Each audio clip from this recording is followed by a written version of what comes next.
Yağmurlu bir günde görmüştüm seni. Üstünde çubuklu formalar vardı. Bir anda vuruldum, aşık oldum ben. Hayatın anlamı siyah beyazdı. Ölümle yaşamı ayıran çizgi, siyahla beyazı ayıramaz ki. Her yolun sonunda ölüm olsa da sevenleri kimse ayıramaz ki. Yağmurlu bir günde görmüştüm seni.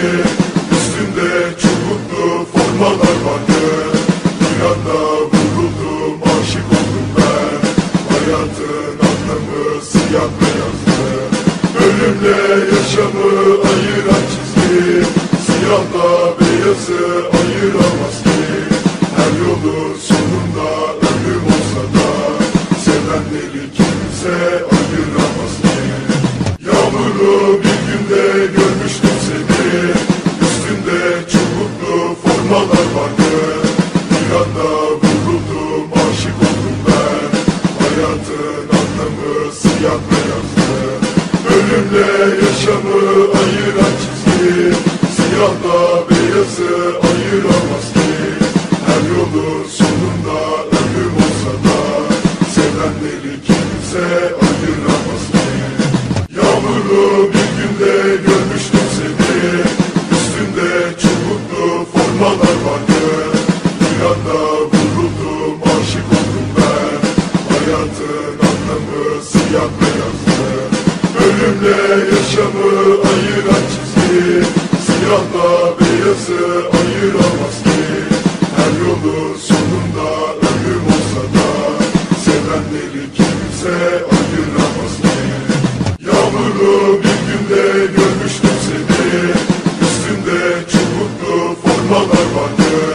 Bir anda vuruldum, aşık oldum ben.